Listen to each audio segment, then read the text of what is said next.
उत्तर प्रदेश में चुनावी गहमागहमी के बीच बची लोकसभा की 12 सीटों के लिए उम्मीदवारों के चयनों को लेकर भी बसपा हाईकमान ने माथापच्ची शुरू कर दी है। हालांकि इन सीटों पर उम्मीदवारों की सूची रामनवमी के बाद ही जारी होने की बात कही जा रही है। उधर इन सीटों से चुनाव लड़ने की दावेदारी करने वाले टिकटदारियों में भी जमकर रस्साकसी चल रही है। ऐसे में उम्मीदवार तय करने में बसपा नेतृत्व को अच्छा खासी मशक्कत से जूझना पड़ रहा है। बता दें कि बसपा अपने कोर्ट में 75 सीटों में अब तक 63 सीटों पर उम्मीदवार घोषित कर चुकी है। शेष 12 सीटों पर उम्मीदवार तय करने हैं। इनमें मैनपुरी, रायबरेली, गाजीपुर, बलिया, भदोही, मछली शहर, प्रयागराज, फूलपुर, कौशाम्बी, देवरिया, फिरोजाबाद और केसरगंज सीटें शामिल हैं। इन सीटों पर उम्मीदवार तय करने को लेकर बसपा के सबसे बड़ी उलझन जिताऊ चेहरा तय करने को लेकर है। वहीं बसपा पिछली बार जिन 3 सीटों रायबरेली, गाजीपुर, मैनपुरी में चुनाव हार चुकी है, उन सीटों पर इस बार हर हाल में चुनाव जीतना चाहती है। इसलिए भी उम्मीदवार तय करने में जल्दबाजी नहीं करना चाहती है। दरअसल इस पर 400 पार के लक्ष्यों पर पूरा करने के लिए बसपा का सर्वाधिक सीट वाले यूपी पर खास फोकस है। इसलिए बसपा हर सीट पर ऐसा चेहरा उतारना चाह रही है जिसके जीतने पर कोई संशय ना रहे।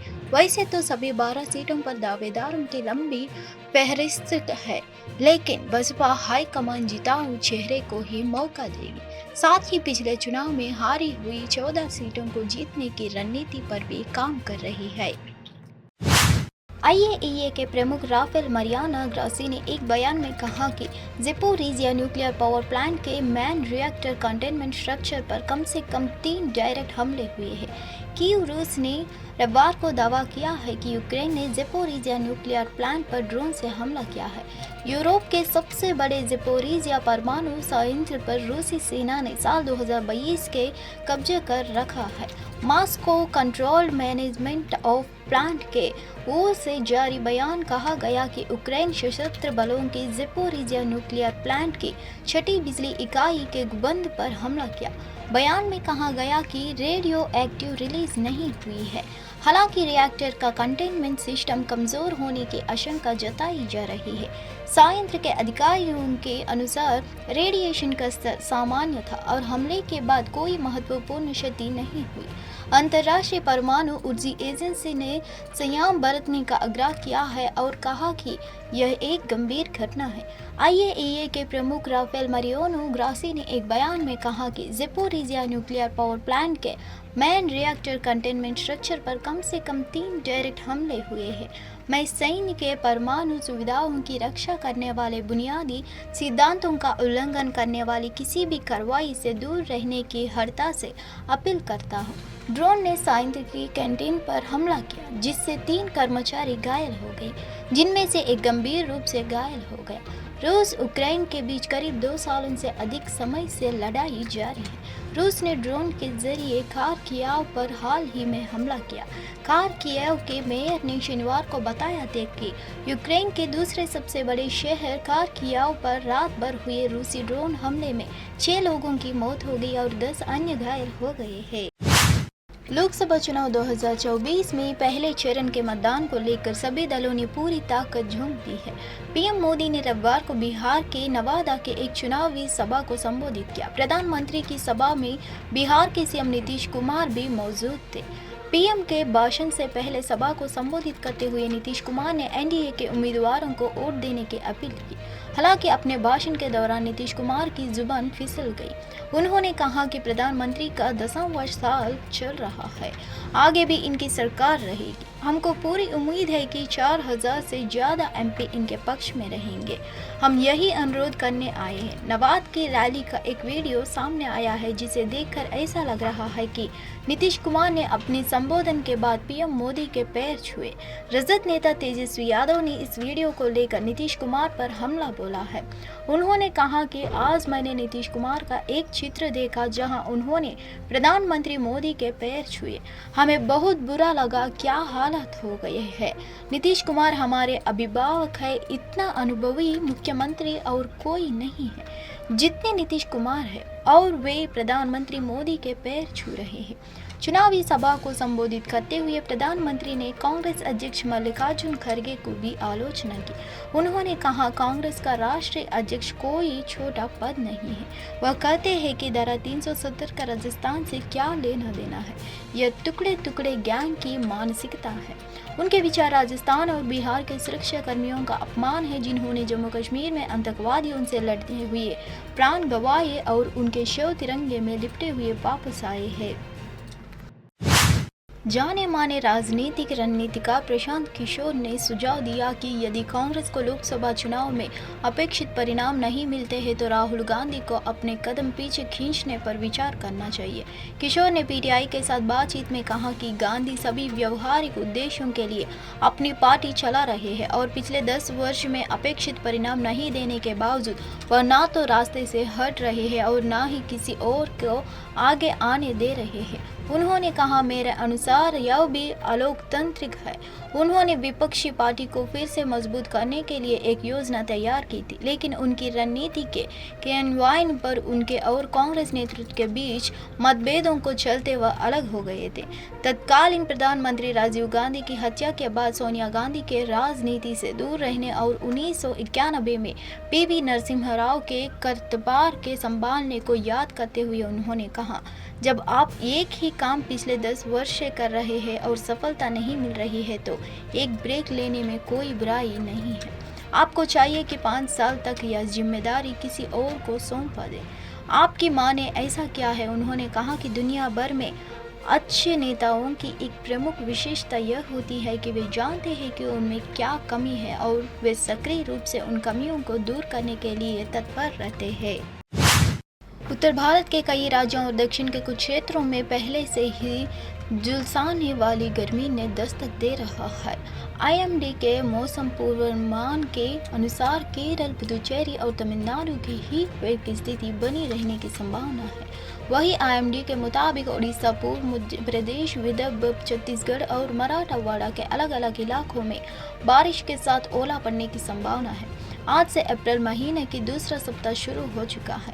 उत्तर भारत से लेकर दक्षिण भारत तक भयानक गर्मी पड़ने के संकेत है। मौसम विभाग के अनुसार आने वाले दिनों में यह महीना और भी अधिक गर्म रहने वाला है। आईएमडी के मुताबिक तेलंगाना, कर्नाटक और रायलसीमा, वही राष्ट्रीय राजधानी दिल्ली में भी सुबह और शाम के मौसम का मिजाज बदलता दिखता रहा। सुबह के वक्त मौसम में हल्का ठंडापन रहता है तो दिन चढ़ते ही झुलसाती धूप लोगों को परेशान करती है। मौसम विभाग के अनुसार सोमवार को भी दिल्ली का मौसम साफ रहेगा। आईएमडी के मुताबिक उड़ीसा, पूर्व मध्य प्रदेश, विदर्भ, छत्तीसगढ़ और मराठवाड़ा और अलग अलग इलाकों में बारिश के साथ ओला पड़ने की संभावना है।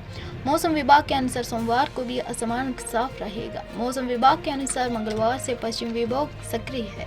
इस वजह से आकाश आशंका बदल जा सकता है।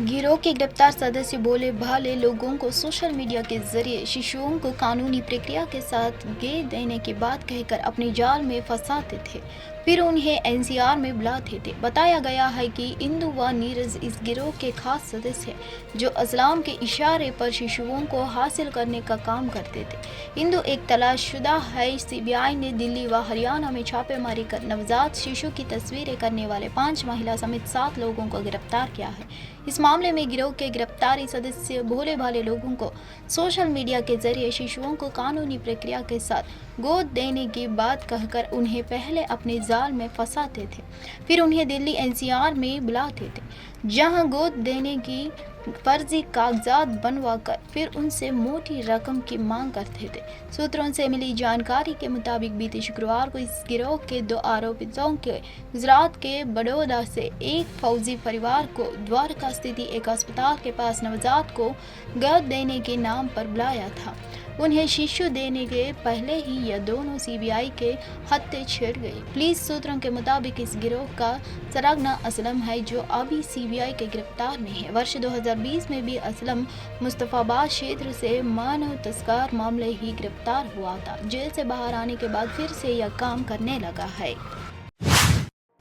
दिल्ली में कथित तौर पर हुए शराब घोटाला मामले में आम आदमी पार्टी के संयोजक और मुख्यमंत्री अरविंद केजरीवाल तिहाड़ जेल में बंद हैं। इसे लेकर आम आदमी पार्टी के वरिष्ठ नेताओं, दिल्ली के कैबिनेट मंत्रियों और विधायकों ने दिल्ली के मुख्यमंत्री अरविंद की गिरफ्तारी के विरोध में रविवार को जंतर मंतर पर एक दिवसीय सामूहिक उपवास रखा।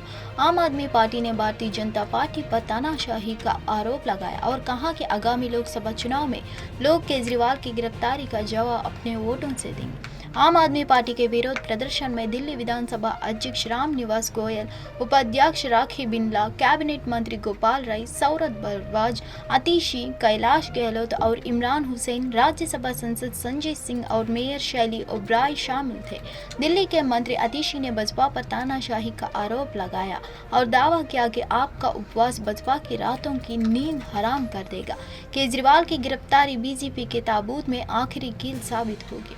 आज़ादी से पहले एक महात्मा का अनशन के भारत में ब्रिटिश शासन की नींव हिला दी थी और आज आम आदमी पार्टी का यह उपवास भाजपा के तानाशाह शासक की नींद उड़ा देगा। यह देश अब जाग चुका है, तानाशाह का अंत निकट है।